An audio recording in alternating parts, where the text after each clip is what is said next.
part of the Daily State News and Independent News Network. This is the Disclosure Podcast. I am Logan B. Anderson, the managing editor, and I am joined, as always, by Kit Parker, the web editor. And I'm Joe Edelin, the state government reporter. So we are back for a new season in 2024. This is pretty cool. I've kind of missed doing these, so I'm excited to be back out of it, and excited really to talk about the great stuff that's happening in 2024 and this really great project that we just launched in March. Along with the great, cool, and exciting stuff, we've got some really great new reporting staff that we have that joined us toward the end of last year and some in the beginning of this year, like our great camera person. Benjamin Rothstein's behind the camera for us today, but you'll have a little picture of all these guys that popped up when we're talking about them. So that's really exciting. I think the other first for this episode is that I'm not wearing a cap, which is kind of weird for me, but I left it at home. I didn't make any big emotional moves. I just forgot to cap it up. But all joking aside, Kit and I had this conversation a couple weeks ago, or a couple days ago, that there was this quote by Picasso that said, "Good art. What has it go? Good artists steal. No, good artists borrow, and great artists steal."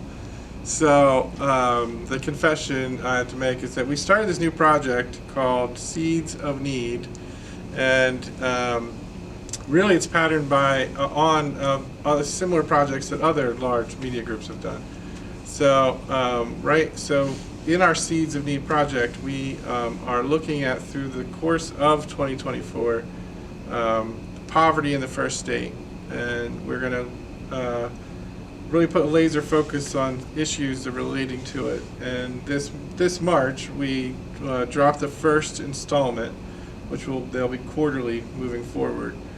And our first installment really kind of worked to identify the issues surrounding poverty in Delaware, and the subsequent editions will drop a more identified laser focus. Like the next section is going to be about food insecurity, pricing, etc. But our first issue that we brought up in this episode is really going to focus on is the first episode, or the first edition, was the big punch head was 1 out of 10 in poverty. So that's 9.4% of Delawareans experiencing hardship. So Joe was really the lead part of that series, the star of the series. So Joe, tell us a little bit about your reporting. What did you learn, and what do you think people should take?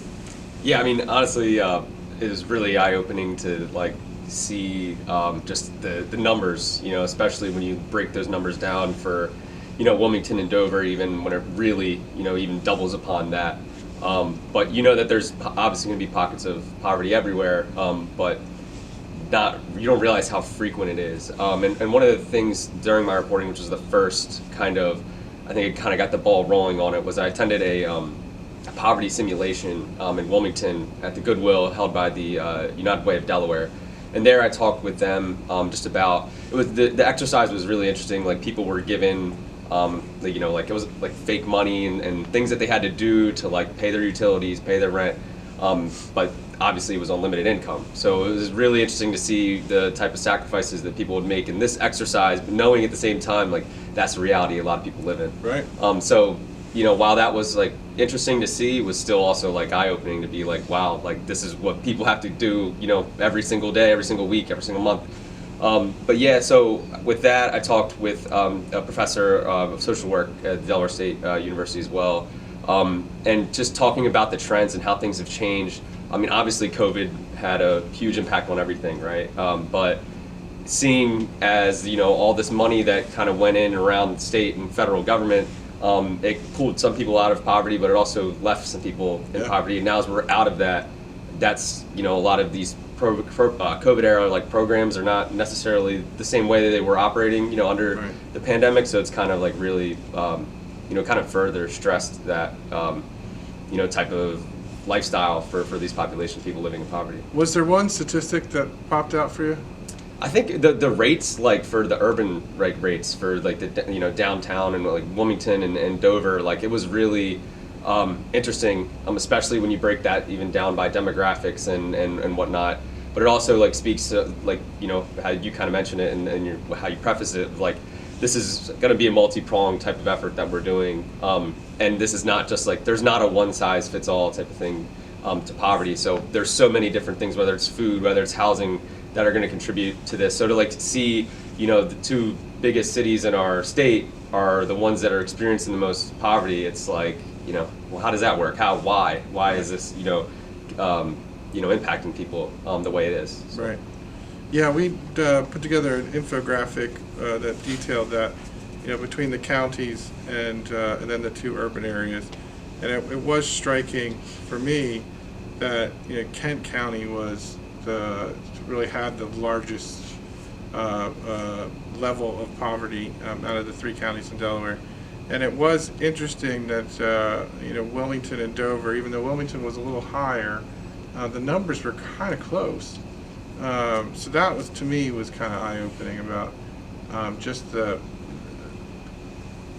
what's the word, the prevalence of this in the state. In our next episode and in the next series, we're going to talk a little bit about how the government has responded to this.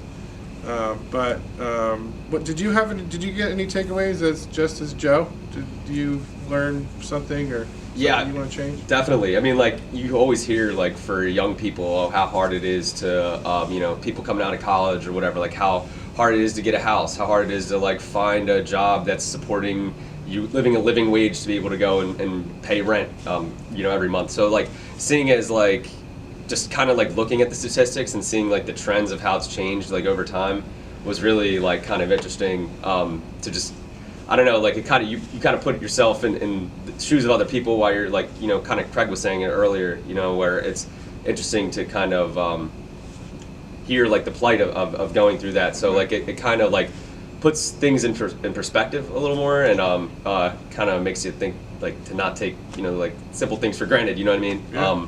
When you do have a house over your head, you don't have to stress about paying rent or whatever. Not if you're gonna make it that month. So yeah, it was definitely an eye-opening type of experience. Yeah, the Craig that Joe was just talking about was Craig Anderson, and Craig was able to bring just a real face to these stories, to this whole series, I think. And he was able to, the first two series was able to chronicle people and how they're living in below the poverty line or at the poverty line. It was just really, really great. The first episode, or the first in the series, he met with Miss Ewell, who has got 5 kids, and she's working at a daycare, and really, her story to me was inspiring because she didn't let the hardships of the world keep her down. She was just working, doing what she needs to do. We're going to talk about this in another episode, but one thing that really hit me really hard was we didn't expect this to be a call to action in the way that it turned out to be.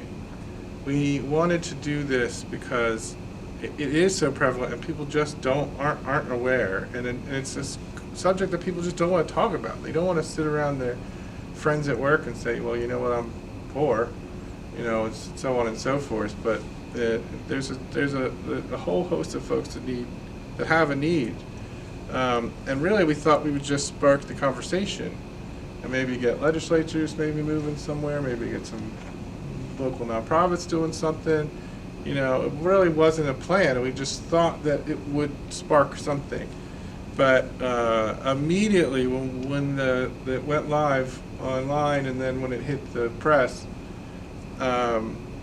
we were getting inundated with phone calls to people how they can help, what they can do to help.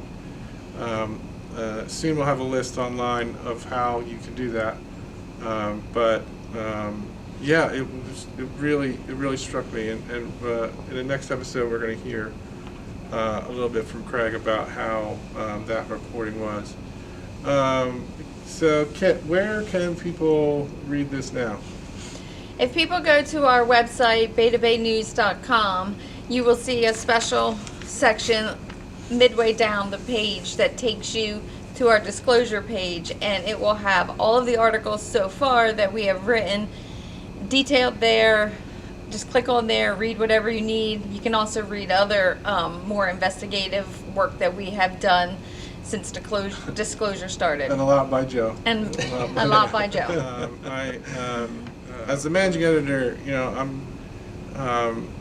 my job is kind of to direct, come up with these plans, and then kind of, be the orchestra leader and guide this stuff. And I can tell you, I'm not ashamed to say I'm really proud of the work that everybody did on this, and the work that we're going to do. It's just been a really great experience all along. And again, so this is going to be a quarterly, all year long project.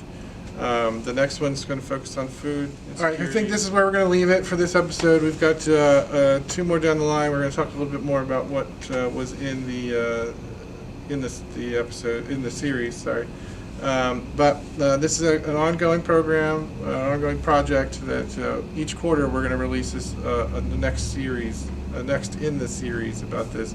The next one is going to be focused on food insecurities. And I have to say that I'm just really proud of all the work that everybody did, and I really think it's going to make a difference.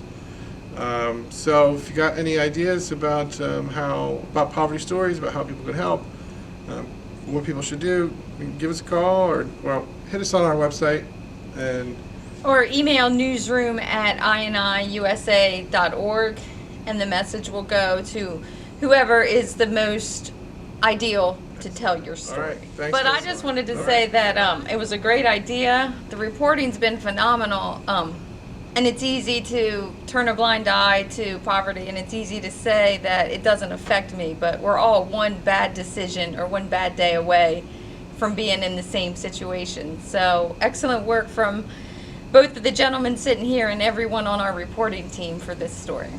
Well, thanks, Guy. That means a lot. I think. I mean, you're absolutely right. I mean, it's you can even be a flat tire. Tires are expensive. A health issue that you don't prepare for. It could be just anything. And I think as we go along, we're going to meet a lot of people that had that one thing that they couldn't get back from. And so I think really this is going to mean a lot to me, but it's also going to mean a lot to our readers as well. So really excited about that. All right, so thank you very much. We'll see you next time, and see ya.